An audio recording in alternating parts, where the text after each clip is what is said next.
Welcome to Crosstalk. Last week, we started a conversation about economic outlook of our nation. We looked at the budget process. Today, we shift gears to the debt position of our nation. We all know that as we speak, Kenya is at 11 trillion shillings in debt. Are we living beyond our means? This is the conversation we want to have today. Joining me in this conversation is the CS of the National Treasury and Economic Planning, Honorable FCPA John Mbadi. Together with him is a team of directors from the National Treasury. We also have economic analysts and policy analysts from different sectors of our economy who are ready to engage in this conversation and to ask questions that we have always wanted to ask. So join us on Crosstalk, and together, let's keep this conversation going on our social media platforms, on our YouTube channel, and through our SMS and WhatsApp line. Our WhatsApp line is 0786 316 316, and WhatsApp line is 20316. Let Crosstalk begin. To start with, Bwana CS, is in terms of if Kenya was a basic household, would you say we are debt depressed and living beyond our means? Thank you very much. First of all, I know we have been facing a lot of challenges as a country in terms of dealing with our debt repayments and being able to, after paying debts, be able to provide services to our people. But we have not reached a point where you can say we are debt distressed, that we cannot pay our debts.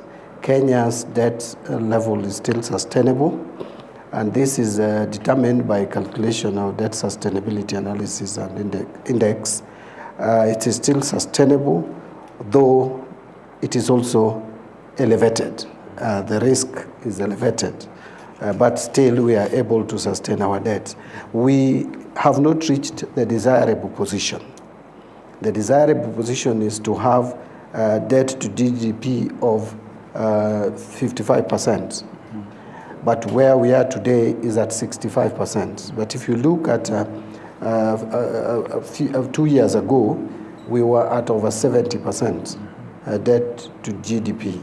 Now we have come down to 65, 66%.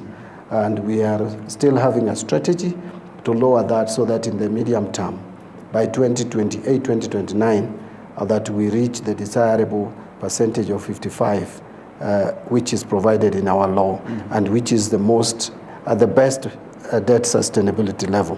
So to answer your question, we haven't reached debt distress. Okay. We haven't reached a point where we cannot sustain our debts, but we are at an elevated level. Okay. And there are a lot of fundamentals that work towards justifying our course.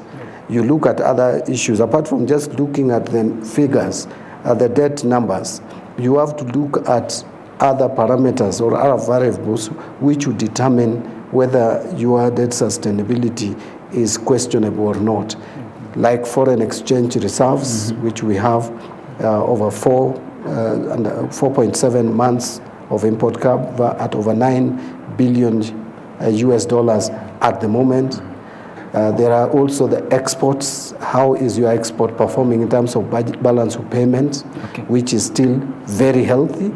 And so we are still at a level where our debt is sustainable. All right. So when we say that we are in a level where we can manage it, why then is the common person feeling the weight of what we've borrowed so far? Well, first, citizens elect governments or collect themselves together, put themselves together to create a government to get services. And everyone wants certain critical services, e.g., food, shelter, water, clothing, but also importantly, education and health. So the public must get this from their governments. So when you are struggling to support some of these services because of debt repayment, then it causes public concern. But that does not mean that you are not able to pay your debts. You are able to service your debt, but at a point you may service your debts at the expense of certain critical services. What we are saying is we need to lower the debt service so that we can free more resources to provide the services that Kenyans need. And we cannot say at this point that we have reached a level where we provide Kenyans with all the services that they need or they should get from their government.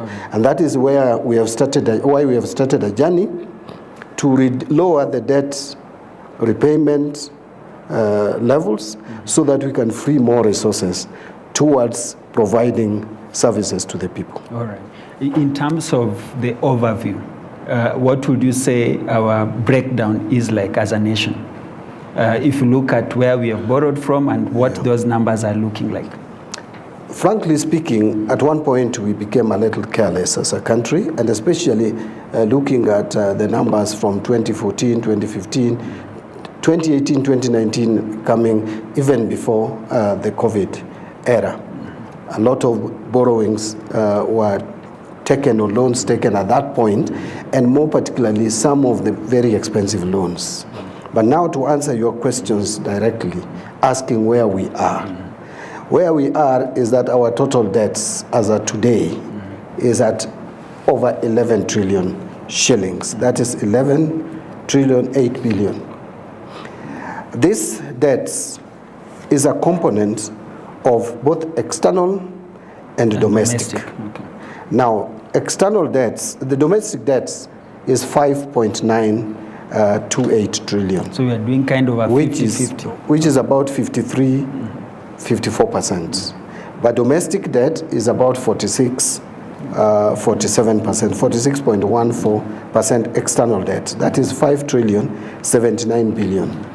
And now these debts are, again, you can disaggregate them.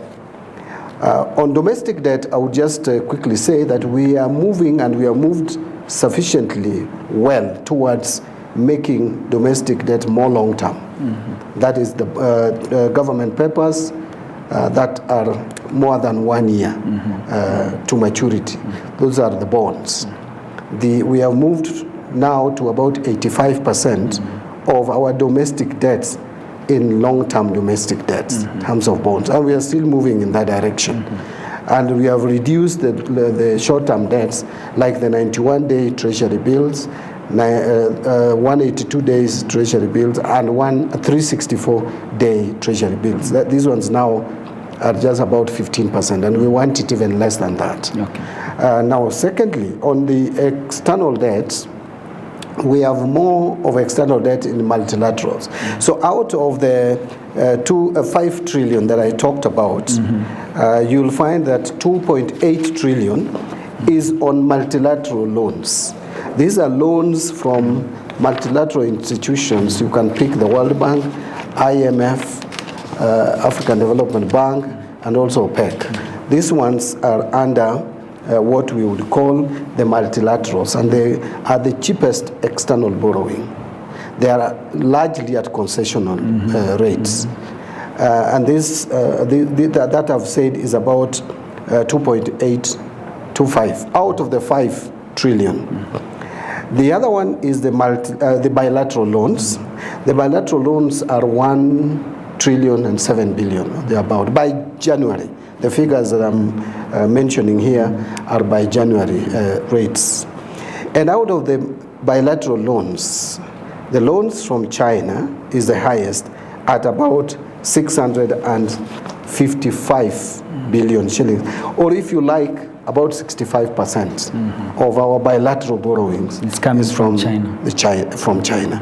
And you know the period within which this money was taken to do SGR, etc. And remember, we also took some loans during Kibaki era, which went into doing some of the major road projects through the Chinese, the funding from the China, And now that is the single largest bilateral lender to Kenya. So by what time, for specific, the one we have with China, when is the maturity date? When do we see Kenya? I may get support from my team, but I think the SGR is the most known loan. Ndolo, is it coming to... you can just get the microphone and... Is it 2009? You can confirm that. The SGR loan from China. The SGR loan was the single largest borrowing to do both phase 1, Mombasa to Nairobi, Nairobi to Naivasha. I think it was amounting to about half $1 trillion in its totality. But of course, this has been coming down over the recent years as repayments gets underway. Okay. Yeah. So I know the China, this loan, I need to confirm, but it could be we may clear it by 2029. Did I say 2009? 2029. That because that is a time we wanted to get the SGR beyond Naivasha, and we are thinking of how to work around getting a loan, because if the project stalls in Naivasha, it's not going to achieve the economic value for which we wanted it. We wanted to open up the East African region, get it to Uganda, get it to Rwanda, get it to DRC, all the way, so that we can open up this market to Kenya. It is going to be a game changer. But that we could not do because we still have a huge loan here to pay. So the negotiations are ongoing that if we could agree, because a portion of it will come from the support from China, if we could agree with China that we take the loan, but we start paying when this other loan is complete. And that, I think, is around 2029. Okay. So I wanted to conclude by addressing something about the commercial loans. The commercial loans also, we have loans which are syndicated. The syndicated loans, which are actually the most expensive, you ask me. And we have the Trade and Development Bank. So all the total of commercial loans is 1.1 trillion. And at what interest are we taking these loans? Some of them, 12, they are different, but some 12%, 13%, some even below that, but they are the most expensive loans. I think the most expensive was 13%. External loan that is the most expensive is here. Domestic, yes, we borrowed even at 18%. But you see, the external borrowing has some attendant risk, which domestic borrowing doesn't have. That is the fluctuation of the currency. Now, Trade and Development Bank has been the single largest syndicated loan that we have. And maybe when we start discussing the repayment of these loans and liability management, I will speak to it. But Trade and Development Bank is the largest of the syndicated. Okay. But we also have other small ones, which I may not mention. But again, it is important to note that among the commercial borrowing, the highest is the international sovereign bonds, what Kenyans call generally Eurobonds. Now, there we have 852 by January billion shillings. So you will find that is almost 80%. It's a very high percentage of the total commercial borrowing is under the international sovereign bond.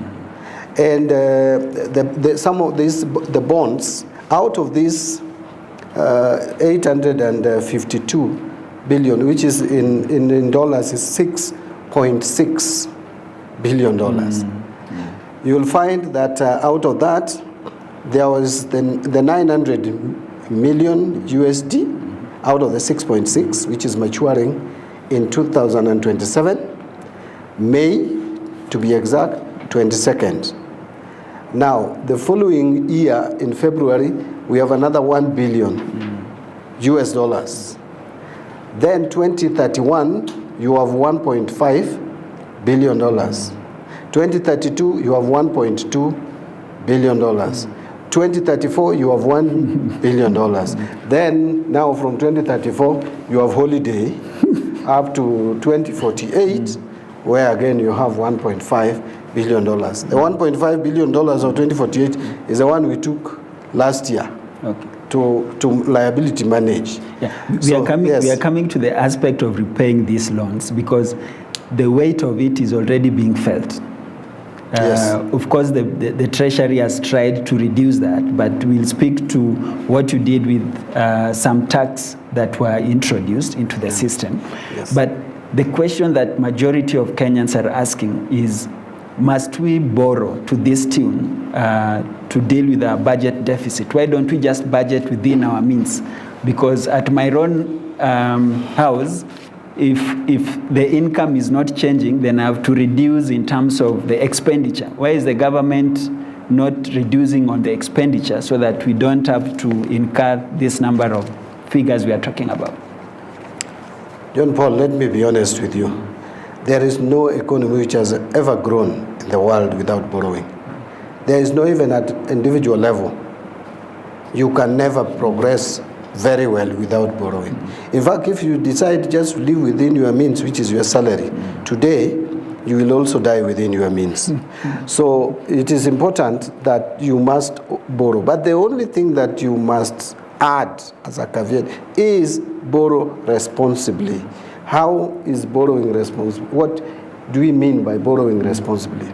First, go for the cheapest loan that you can find in the market.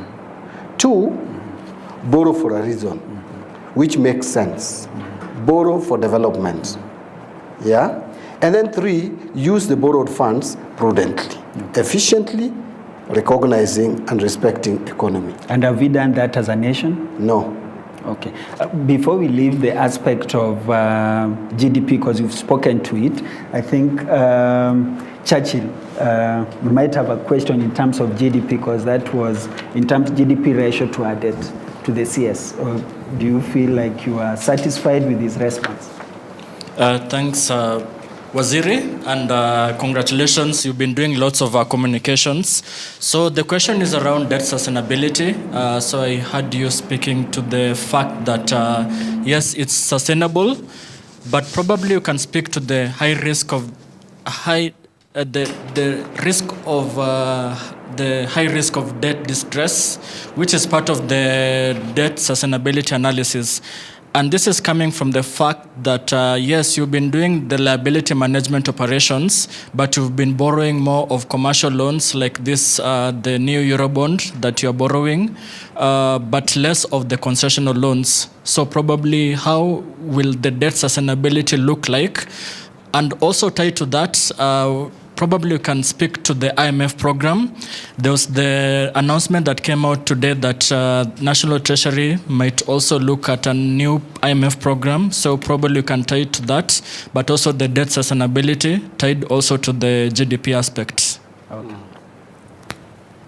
CS. Yeah, thank you. I will attempt to address your question. And my team here, please feel free to put your hand if you want to add something. When I joined Treasury, I told this gentleman, and there are no ladies from the Treasury. There is a lady from the Treasury.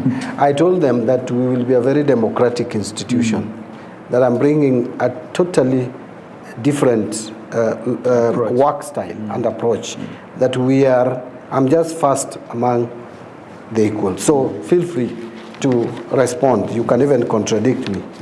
Now, on the issue of debt distress, I don't think we have reached a level where we can talk of debt distress.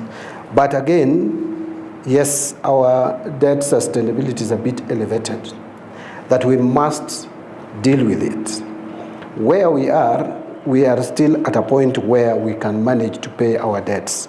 The concern has been that we are spending a lot of our money or percentage of our resources compared to the revenue collection vis-a-vis the debt repayment or the debt servicing, because I want to be very clear. Debt servicing that is not equal to debt repayment. And if I have time, I'll address that. So the percentage of debt servicing is high. And so there is need, or it calls upon us who are charged with the responsibility of managing the economy to manage our debt in a way that the debt sustainability would not affect provision of essential services to the public. Because again, if the public is being taxed and they are not getting services because you are servicing the debts, then you are quoting a situation where there can be uprising, there can be civil unrest. But now, to answer your question, there are fundamentals that you check when you are calculating debt sustainability. Apart from looking at the debt to GDP ratio, which we have committed ourselves as a country within the law that it should be 55%, and we are gradually moving there. There are other fundamentals. One of them is the balance of payments. Our balance of payments is positive, is working very well in terms of the progress that we have made. Our exports have been increasing as we manage our imports. So looking at the budget of payment, we are not reaching a level where you can call it a distressed situation. The other thing, which is very critical, is the reserve. When you have foreign exchange reserve sufficient enough, in fact, we have been having about 2 months of import cover all the time. But we have reached a point we have never reached in this country. Even when we go for liability management, even when we sell or we buy, or we sell Eurobond, we have never reached beyond $9 billion. This is the first time that we have reached that level. And for a period now, we are confident that we have enough reserves. Okay. And I will tell you, even in our engagement with IMF recently, I think our statistics kind of shocked them in terms of our ability to service our debts. Something else that you must look at is the maturity of the debts. Yes, there is a problem, because if you look at our debts curve, it is a bit elevated at this point. Okay. And that is why we are working towards flattening the curve. Yeah, because if you listened to me, you realize that between 2027 and 2034, that is where we have most of these Eurobonds coming up for payment are maturing. So but again, the syndicated ones, the TDB loans and all that, those ones are again maturing between now and 2030. So we have heavy debts to pay around this time. And that is why the strategy we have adopted is to flatten this curve. All right. And to liability manage in a way that we smoothen the curve. Okay. CS, let me ask this. How do you reconcile these numbers with this, sometimes the wastage we see in government? Yeah, but before I come to that, I wanted to just say something about IMF program. Okay. The program we had with IMF, we started in 2021, which had 9 reviews. We have completed 8 successfully. Only 1 is remaining. It's coming to an end next month. Okay. So we have agreed with IMF to start another program. But the discussions are ongoing. We have just started engagement. So that I also wanted to clarify, because it came from the question. Okay, maybe just say. Yes, Ndolo, come in. Yes. I wanted to echo what the CSR said. The loans we are taking are long-term. And when you look at debt sustainability, we look at that sustainability of a minimum of 20 years to come, to see our ability to service debt as it falls due. There was the issue of a mention of a recent Eurobond issuance. It was not a net new borrowing. It was a rearrangement of the maturities, arranging for those maturities not to fall due in the coming 3 years, but pushing it far away so that we have fiscal space. The minister will have, the CS will have fiscal space to address other priorities with the revenues is going to collect in the interim period. The issue of the maturity of the SGR, the SGR loans were taken in 2014, the first ones, the Nairobi Mombasa-Nairobi standard gauge railway. The first component matures in 2029, as the CS has correctly pointed out, and there is a component maturing in 2034. Lastly, the issue of debt sustainability can be looked at from the creditor's point of view. When the CS floated 1.5 billion US dollars, we got more than 4 times subscription. As an indicator that, in the views of the creditors, that Kenya is able to service its debts. If we were not credible or able to service our debts, the investors would not have given that strong vote of confidence through the oversubscriptions. Thank you. Okay. Thank you for that. Yes. Yeah, so thank you, Ndolo, for that support. The investors have confidence in our market and our economy still. Is very, it very because strong. we have high appetite for loans, Mheshimiwa? You know, if you have high appetite for borrowing and you are a risky borrower, no one will come, will give you their money. Even if you go to the bank today and you want 10 billion, you are very thirsty to get the money, but the bank will not just give you the money. They will assess your debt repayment capability. And by the way, let me tell you, selling Eurobond is not a very easy thing. I have just done it. I also didn't know it was that difficult. You engage like we did, was it 2 days? 2 days non-stop.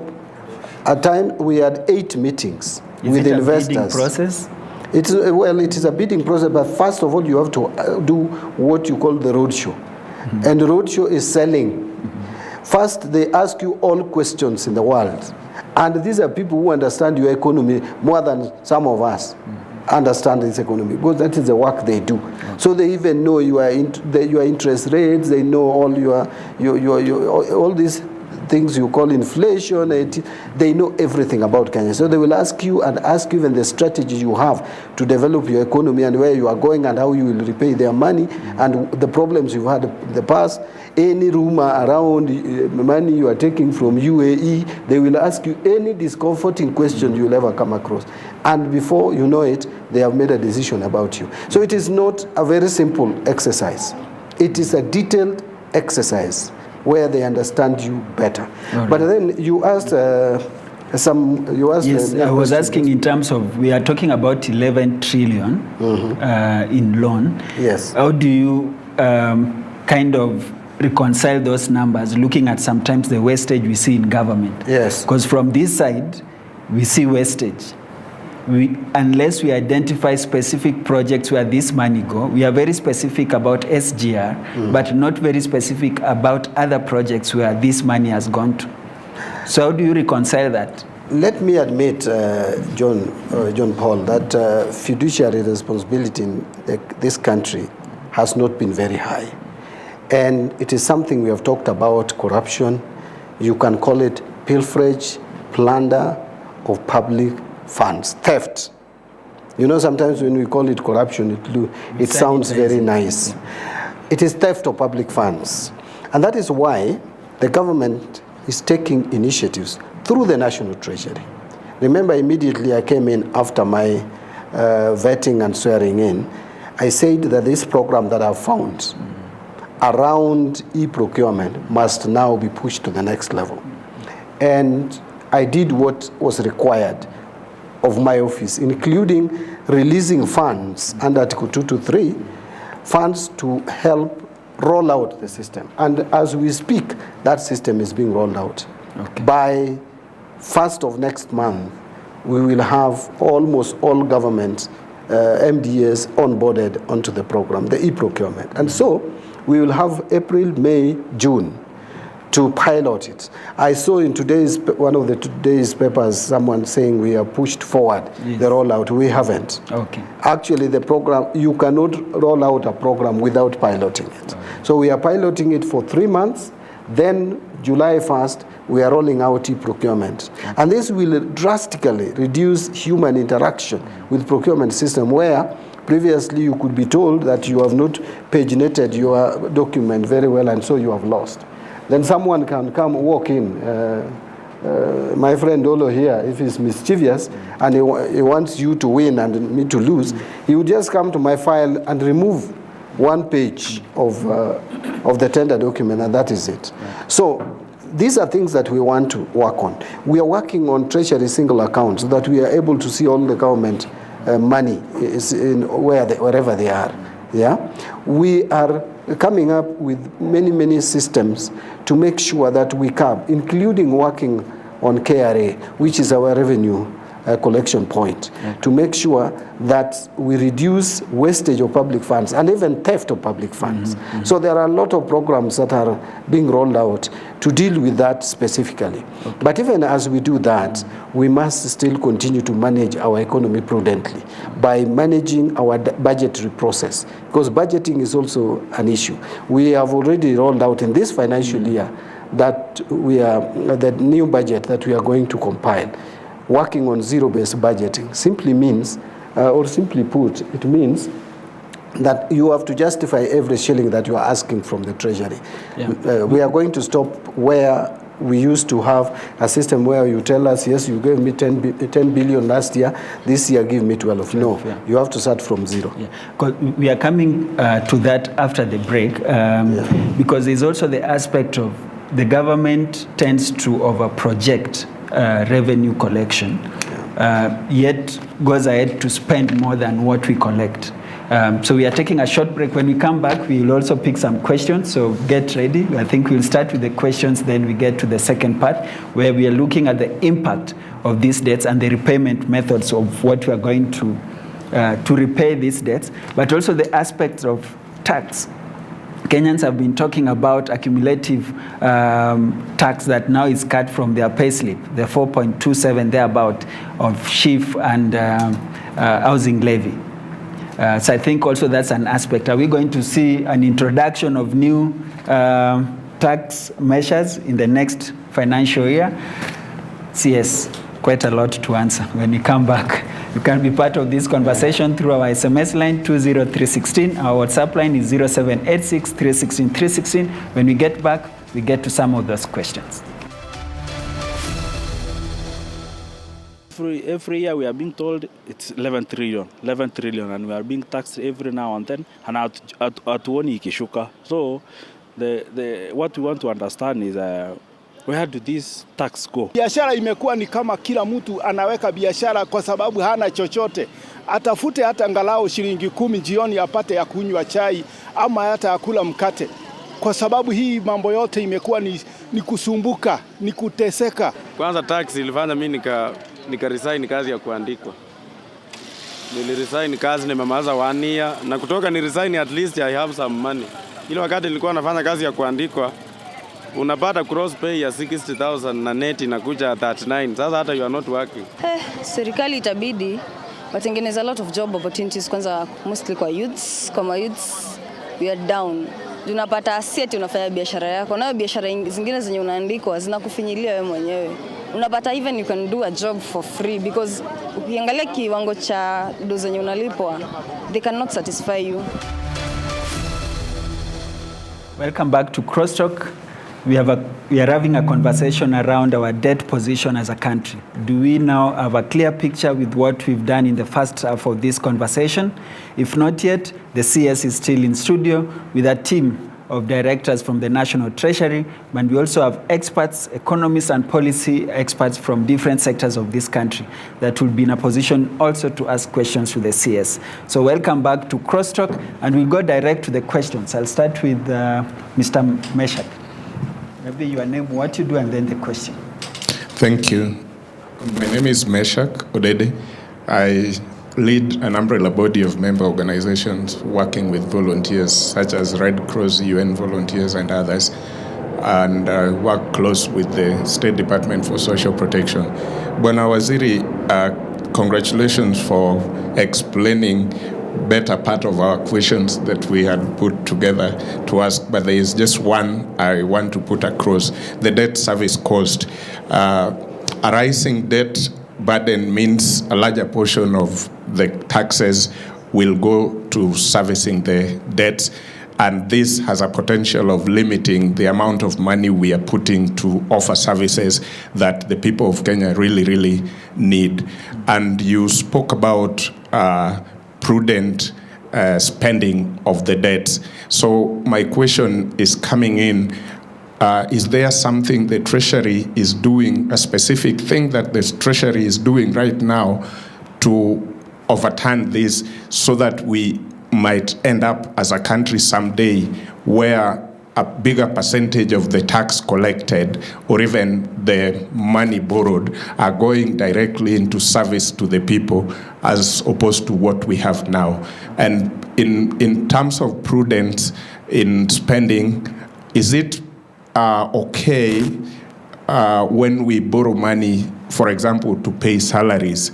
Because at some point it has been said, I don't know, the Treasury team can confirm, at some point we were in a situation as a country where it felt like even part of the money borrowed could be going to paying salaries and things like that. And just the last bit, at some point we were also seeing, because there's a lot of information in the country, both on social media, mainstream media, where I may not be able to mention the name, but there's one of the people who sat in the seat where you are, who told us when the loans, the Eurobond were brought, they mixed it with all the other monies, and they could not point a specific thing that this is what the Eurobond came and this is the project it was able to do. Okay. Are we able to see a totally different situation from that? Thank you. Thank you. We'll take from Atieno as well. Then Atieno, you can ask yours, then Waziri will combine both.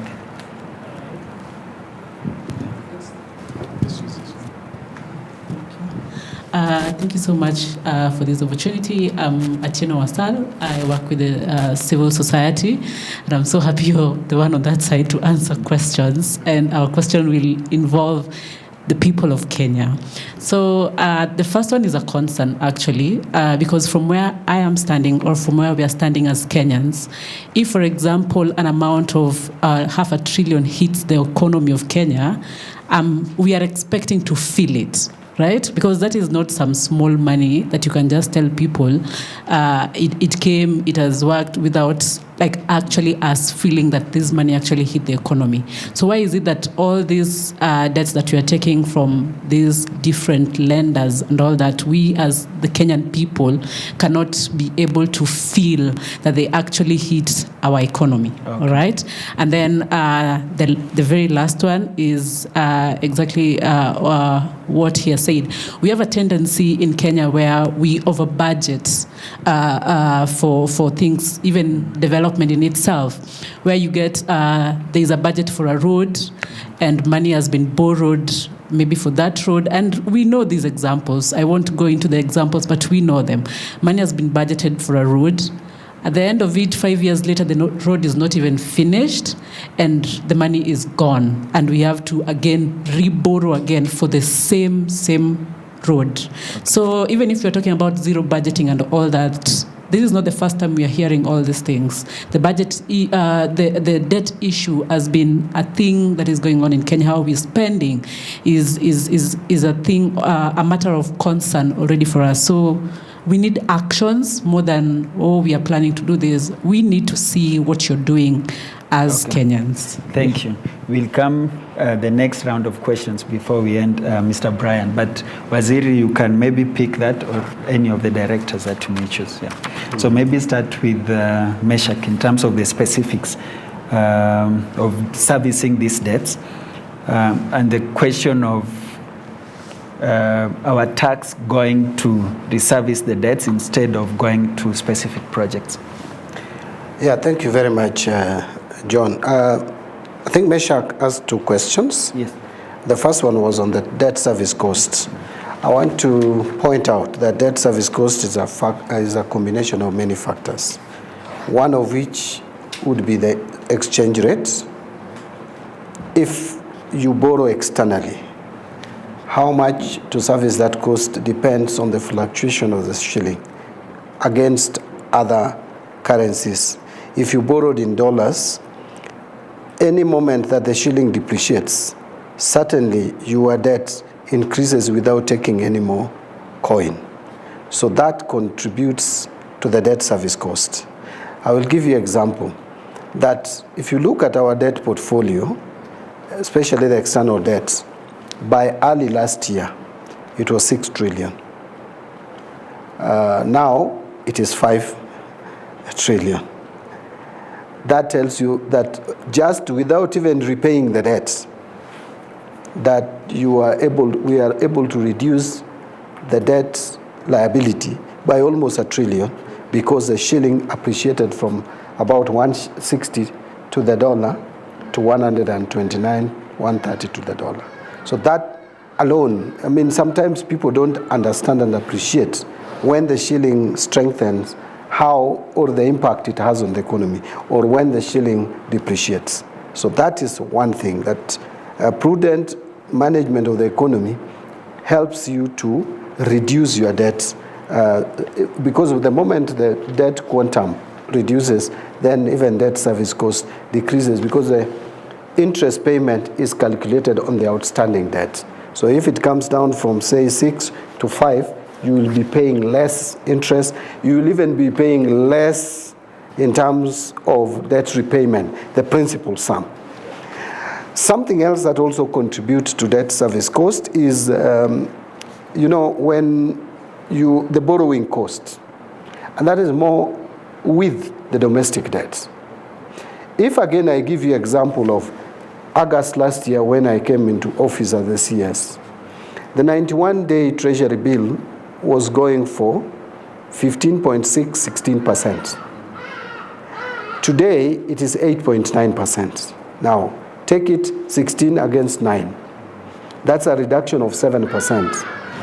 What does that mean? Our short-term debts, and I mentioned this earlier, the 91-day, 182 days, and 364 days Treasury bills constitute 15% of the domestic debts. The domestic debts are now about 6 trillion shillings, 5.9. So if you take 15%, that's about 900 billion. So if, for example, let us assume that all these debts were taken when the rates were 16%. And all of a sudden, you convert them to new debts, because we are doing debt reservicing. So you take new debts at 9%, to pay the ones that were at 16%. Clearly, you are reducing your interest payment by 7%. 7% of 900 billion is over 60 billion shillings. What can that do?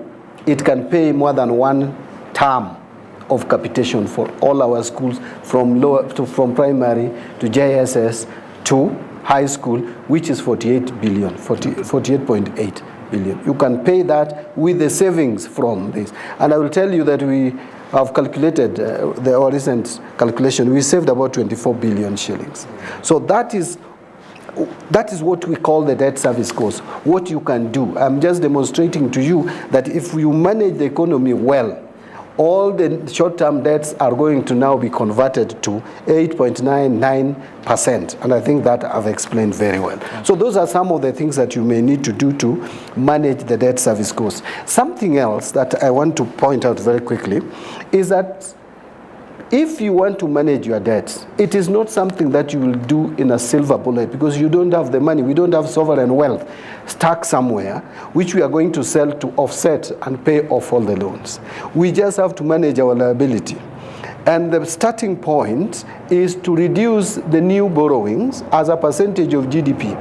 If you look at what this government has done since coming into office, which I don't hear many people appreciate, is that by 2020-2021 financial year,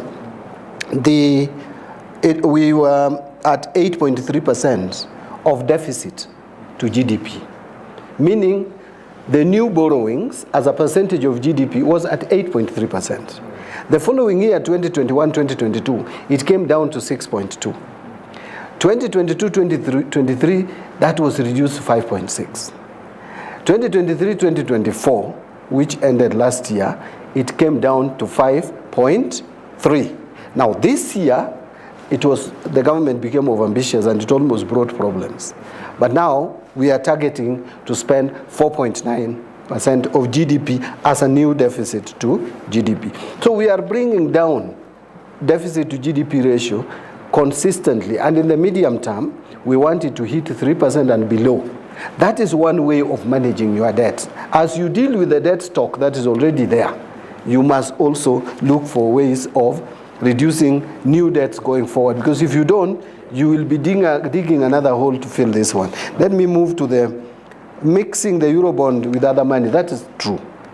What happened here is that we are borrowing for general budgetary support, meaning you calculate your revenue, you calculate your expenditure, and then you look at how much would you collect from your citizens, the taxes, and other income. Then you see what is the remaining amount to pay, to service. Then you go to monies that come in form of grants. So once you remove the grants, because they are not money that you pay back, then you now remain with the actual budget deficit. Now that can only be serviced through from two sources: external borrowing or domestic borrowing. Now you have to mix the two. Both of them have attendant risks. Domestic borrowing, if you overborrow, you crowd out the private sector. They will not have money to borrow, because government is the first call for anybody with money. Government has lower risk. So if you borrow too much, you crowd out the private sector, you affect development. So you have to balance that. Secondly, if you are going too much external, you also run another risk, because should anything happen to your currency, then your debt stock just rises and your debt service goes with it to the roof, and you have a problem. Domestic debt may appear expensive in the short run, but if you have a fluid currency that keeps on fluctuating, then you also run that risk. I don't want to go beyond that, but then what we are working on or emphasizing on is that we make sure that all the bilateral loans go to specific projects. Multilateral loans goes to specific projects.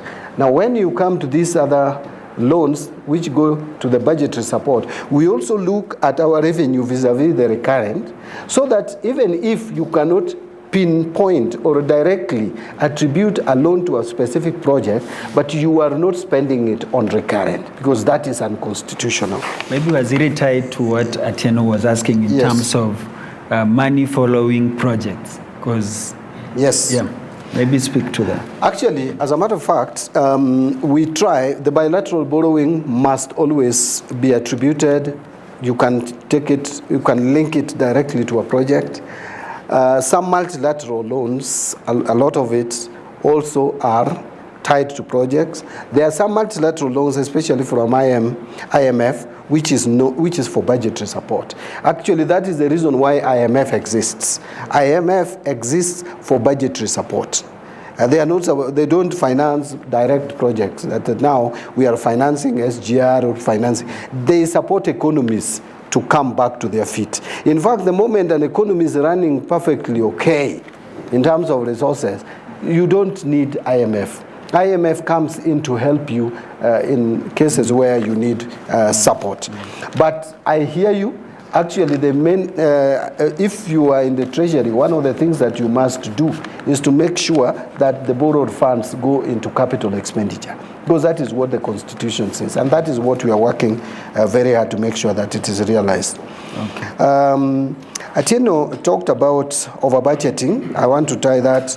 Yes, it is true that at times we have over-budgeted. Not at times, a lot of times. If you look at even our budget for 2024-2025, the initial projection was on ordinary revenue of over 3 trillion, 3 trillion and 18 billion. We have since, we scaled that down to 2.631 trillion. That has since been scaled down in the supplementary budget number 2 to 2.538 trillion.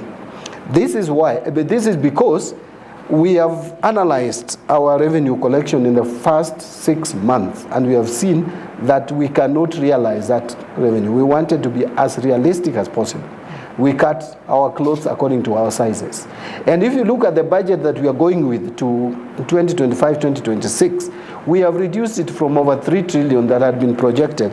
Now we are projecting ordinary revenue of 2,838,000,000, I think, 35 billion. So we are being realistic, and we want to be as realistic as possible. Zero-based budgeting, you have heard about it before. I don't think so. Actually, we have been doing incremental budgeting at Yenu. This is the first time that we have employed zero-based budget, and we have even put a system in the IFMIS to help. This is also going to help us standardize prices, because you will find the same building buying the same item at different prices. Cost, yeah. So we are putting a system that is going to standardize prices for us. If you are buying this table, that table should be, if another office is buying it, should be the same standard price. Okay. That is one way of also managing our budget. And again, also to justify every expenditure, not just rely on how much you spent last year and then compounding it with a factor to this year. That you feel the money has not hit the economy and you are not feeling it. Yes. You know, majority of people ideally are not feeling it, Mheshimiwa, as much as there are steps that you have taken and the ministry to make sure that you ease the burden on the common person. They're literally not feeling it. So I think the aspect of building that trust so that they have the appreciation that whatever you are doing at the ministry is going to trickle down to their pockets. Yeah, maybe speak to that as you tie it with the amendment bill of 2024 in December, tax amendment bill. Did it ease the burden or worsen the burden? Yeah, I completely understand the low trusts in government institutions. And by the way, this is not something unique to this country. You ask governments across the world, the trusts goes down. One of the reasons why trusts go down is because of this. You see, you are taxing people and you are servicing debts. You know, people don't feel debt when you service. They want services. So you have limited resources to offer services like water, education, roads. People want to drive in good, smooth roads. That is when they will appreciate that there is value in their taxes. Yeah? Mm-hmm. But when you take this money to pay loans that were taken a decade ago, many people would not feel you. Many people would not understand you. But besides that, but again, you must pay them because the government is a going concern. A country cannot go cannot be insolvent. We have to continue paying those loans.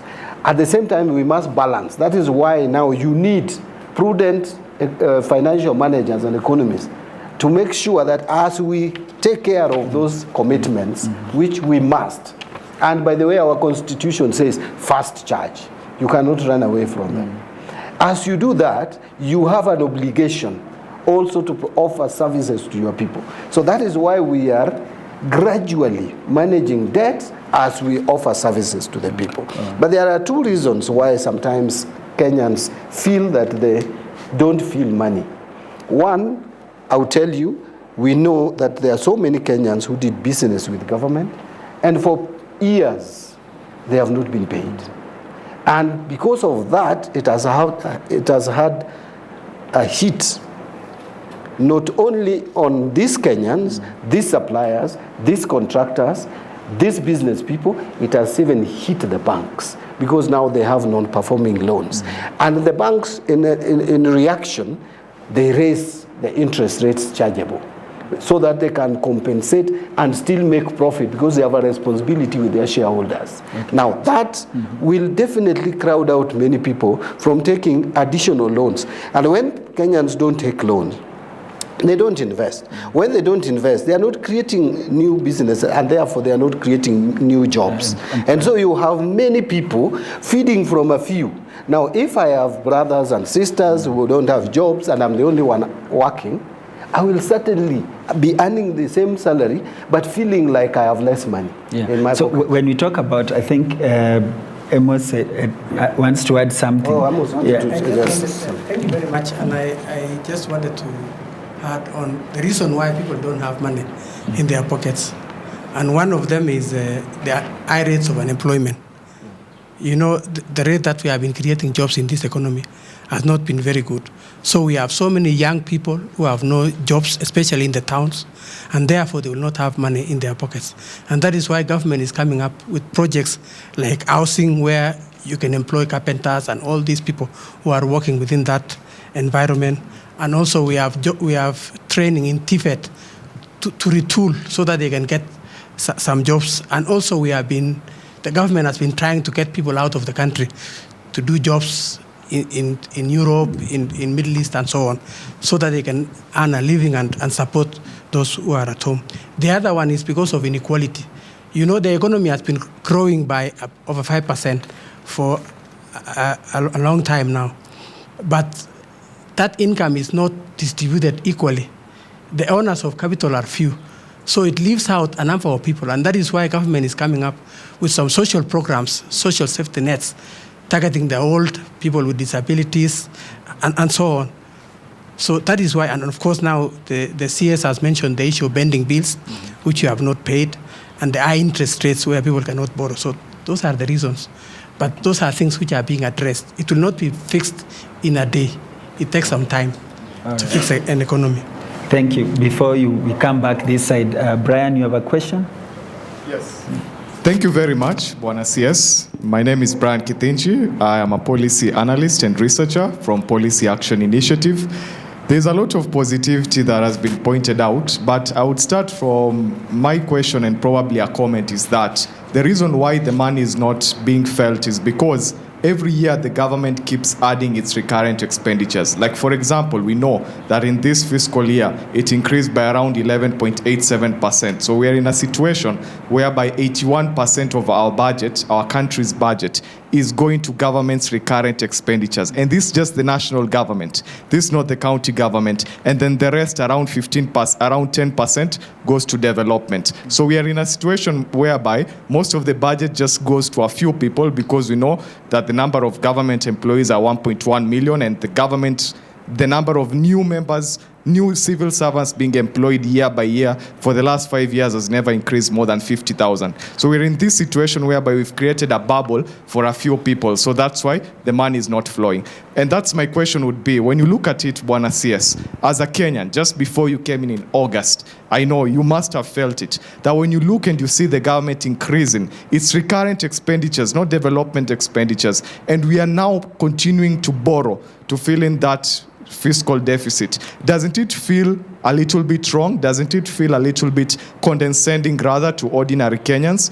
And then the next thing I would like to point out, and rather a question, is that there is a lot of positivity that we look at the debt to tax GDP, which is 65%, it has gone down, and I really appreciate it. But we all know that as a developing country, there are also other important indicators. Like, for example, our trade deficit in Kenya, it's increasing. Now it's 1.3 trillion, meaning that the value of our imports is more than the value of our exports. So we are in that situation, our trade deficit is increasing, and that goes to the crux of the issue that we are not producing enough, and that's because our budgetary allocations, again, most of our budget, 10.7% to national security, less than 1% to agriculture, which is the largest foreign exchange earner, the largest employing situation. So when you look at it as an ordinary Kenyan and you see all these budgetary allocations, you see all these government plans, bearing in mind the situation of our country as an agricultural nation, and as our country as a developing country without minerals or sovereign wealth, being in a situation like that,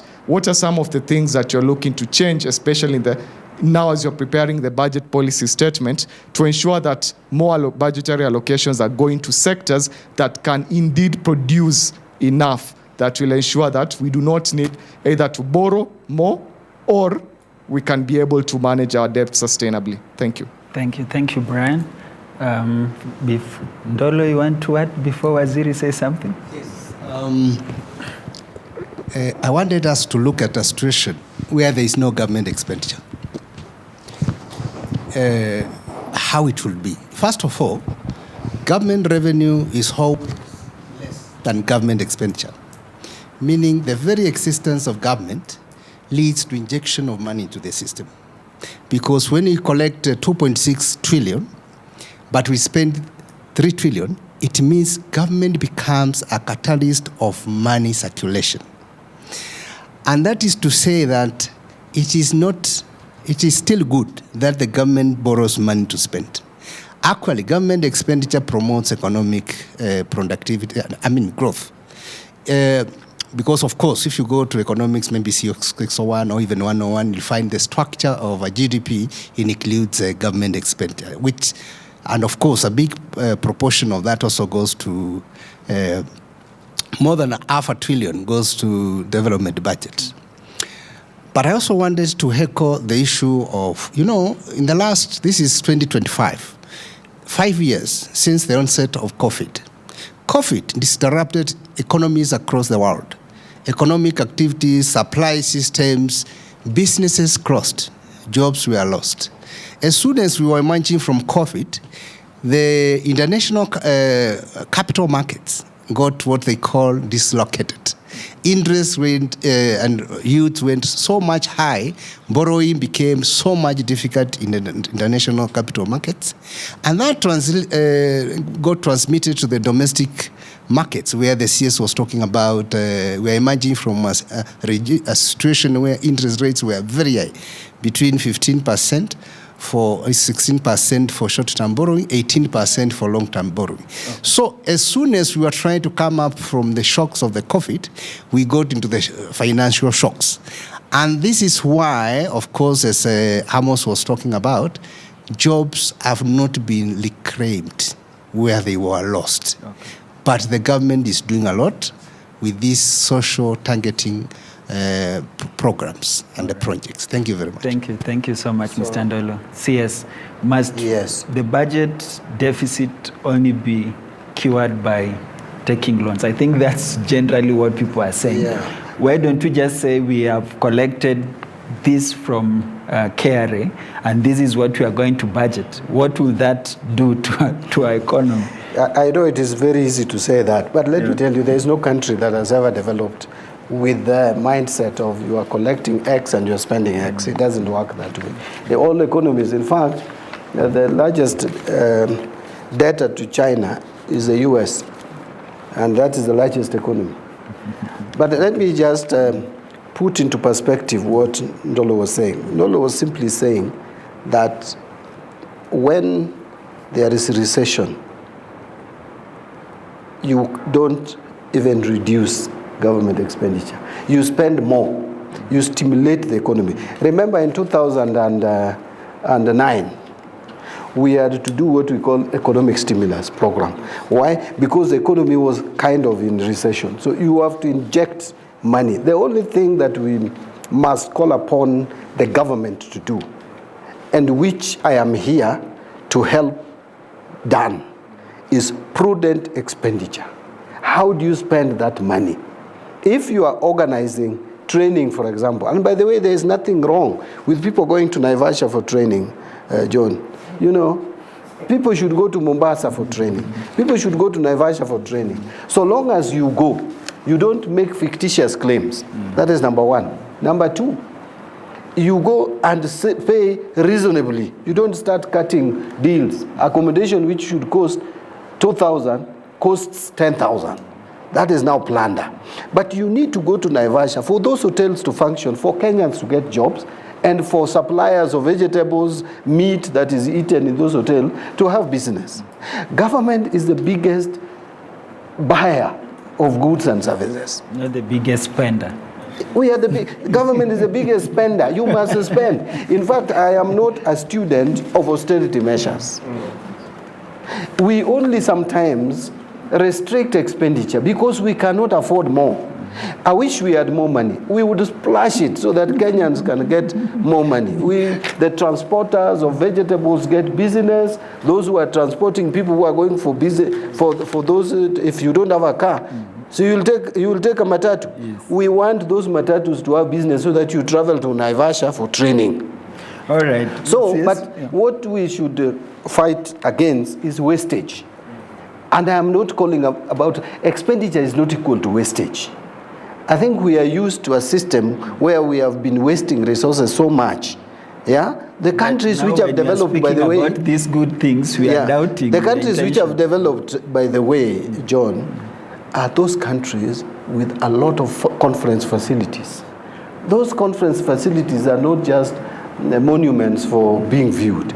People go for those conference facilities. And those are the countries which have developed. So there is both domestic and external people coming for the conference facility, but prudent use of that resource. You see, yes, it is true that the balance of payment sometimes is looking skewed. But remember this, one of the reasons why we have been importing more than what we are exporting is because of food. 2 years has never passed in this country without importing maize, sugar, basic commodities. When you resort into importing things that you can produce locally, by failing to just inject some little resources to produce those goods and services, you are destined for failure. So if you are buying food, you are importing maize, you are importing wheat, you are importing rice, you are importing sugar, then you bring in clothes, including mutumba, yeah? You bring all these things to the country, then you are destined to fail. That is why I support the initiative that we have taken so far of making sure that at least we are food sufficient. That is the first step. The other step is we are now going to the grassroots by creating what we call CAIPs, the county aggregated parks, investment parks. Every county is going to have that. The leading county in terms of progress is Migori County. I'm very happy because it's a neighboring county. 70% of their CAIP is almost complete. Then there we will have light industries. We will start value addition, value chain. We will add value to our agricultural products, because the problem we've had is that we are looking at agriculture as an end on itself. Agriculture should be a means to an end. We must make sure that we add value to agricultural products so that we also jumpstart our manufacturing sector, which has been going down. There are 3 sectors of this economy which need serious stimulation. That is the manufacturing sector, mining and minerals sector is also another area that is coming down, yeah, very badly. And finally, the construction. Construction has been going down because we have not handled the road sector. We have not been paying the contractors. We have been piling debts for years. We have been doing roads on credit. Yeah? Now it has caught up with that. The other reason also, I can see you are in because of time, but there's an aspect of what I wanted but you know now, you know, when I start explaining, I don't want to stop. Yeah, the other reason, let me stop there, but the reason with this one, this other reason why we have these challenges is also because of the interest rates, which were very high. So when the interest rates are high, people are not borrowing. If you want to construct a home, most of us who have constructed homes here, I don't think you have spent your money from A to Z. You have at least borrowed some money somewhere. So if that borrowing window is closed for you because the interest rates are very high, what happens? You will not start constructing your house. And that is why the construction industry has also been going down. Waziri, I have 3 questions. Yes. As we are beyond time. But and you know there's a question, but Paul, I hope you will not forget, you will not forget that there's a question you asked me and then you jumped over it. That is SHIF, housing levy, amendment. Yes, that one I want you to answer because as you answer that, this is something that really caused a lot of pain to many Kenyans. Yes. The housing levy and the new SHIF, but I know the amendment, of course, isn't, and you will speak to it. But as you speak to those 2, are we also going to see a situation where there is new taxes introduced in the next financial year? Thank you. I will address your last question by saying chances of new taxes that would raise or reduce disposable income on Kenyans are near 0. Okay. Because we have a tax policy in place which is now calling upon predictability, certainty, stability of our taxes. So we have no leg room to be changing tax rates as we have been doing before, unless we don't want to follow and obey our tax policy, which has gone all the way to the Parliament of Kenya. And it is now a legal framework for us to operate within. So I will tell you that. Number two, the person sitting in front of you who is the principal advisor to the cabinet and the president of the Republic of Kenya on issues taxation. I am seated here and my mindset and my orientation, my school is not that of overtaxing as a means of raising revenue. So then you can take solace thank you for on your that. word, but now you wanted to talk about the amendment, the tax amendment bill. Yes. We talk about chief function. Now, you asked about chief and housing levy. You see, this government had a manifesto, and this manifesto, interestingly, mirrors also the manifesto on which, or upon which I also campaigned. I did not campaign with this, together with this Kenya Kwanza government or UDA government. I campaigned to form a Azimio government. But now we are in an arrangement which is called broad-based. Now, what gives me comfort is that in our manifestos, we all were agreeing that we should provide housing to Kenyans. We also agreed, and by the way, there were only two formations that were serious. If there was any other, I don't remember. It must have been there. Now, there was also the universal health coverage, something that has been talked about. Remember Ngilu? Yes. Ngilu really pushed this agenda at one point, and we thought it would be realized. But let me tell you something about universal health cover. No country has ever implemented it successfully without people having questions around it, because it is expensive. That Because we the must question agree. is not even Now expensive. I will come to your The taxes. question is the number of Kenyans who are paying. I will come to your taxes, because that is where. But first of all, let me just say something that Kenyan, I think people who are opposed to this system also need to appreciate that Obamacare is still contentious in the US. It is almost similar to universal health cover that we are talking about. But you must also ask yourself one fundamental question. There are Kenyans who are dying out of some curable diseases. Or even if it is not curable, it is manageable, but they have no capacity.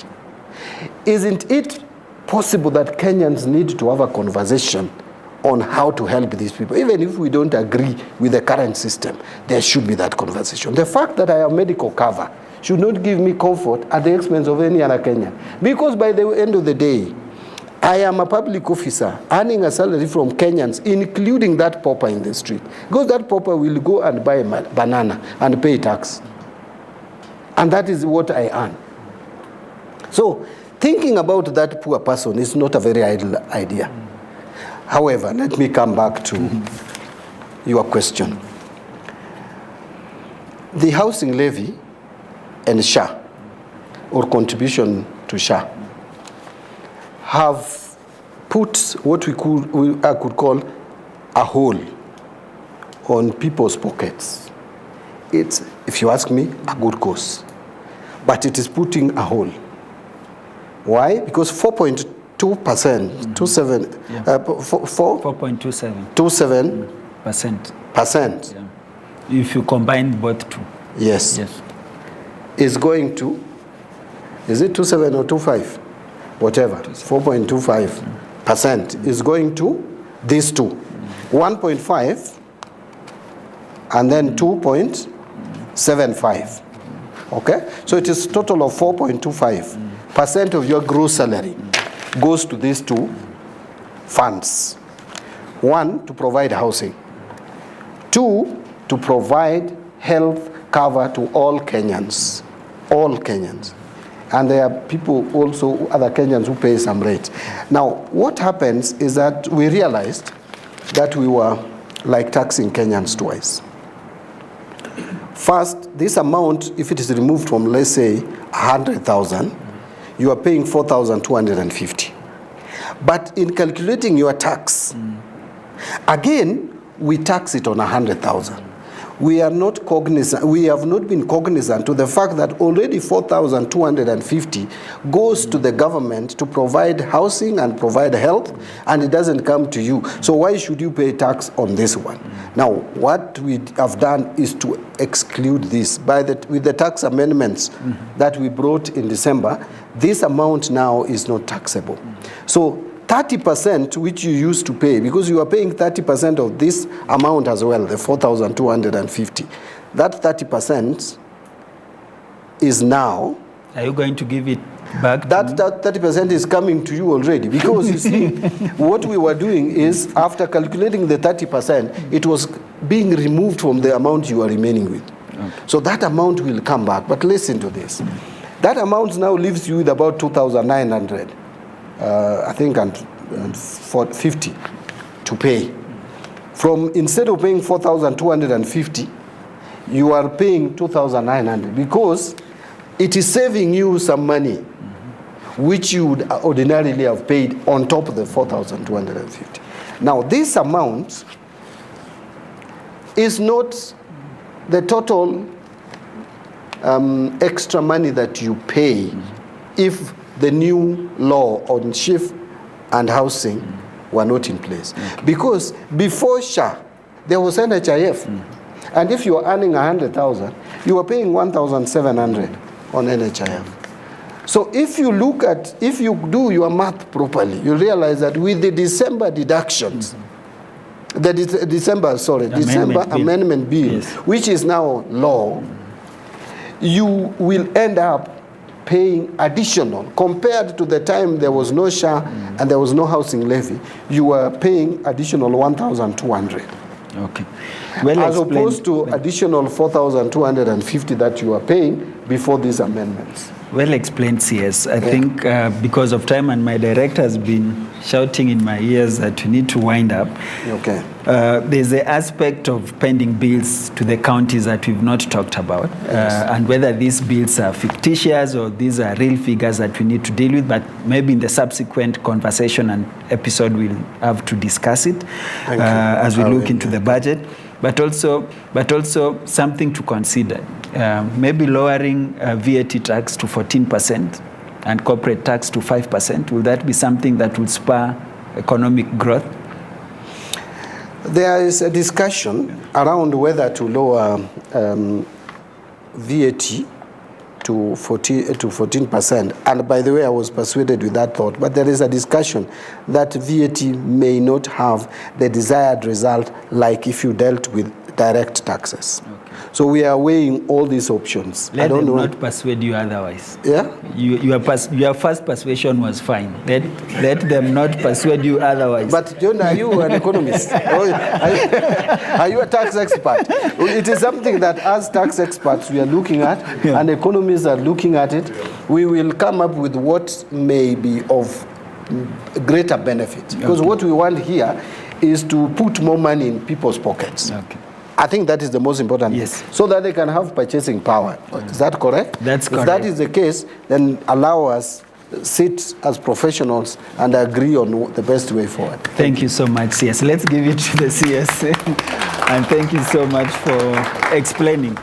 Thank you also for watching Crosstalk. I pray that you've managed to get just to put appreciation of the numbers that we are dealing with and what the ministry is also doing to make sure that we have money in our pockets. Before I close, we are supported by our partners, and I want to thank you so much, our partners, for keeping Jesus on the airwaves through radio and TV. If you want to be part of what we do at Family Media, you can also be part of this ministry by sending the word partner to our SMS line 20316, and our partnership team will reach out to you on how you can best support Family Media. Until next week, bye-bye for now.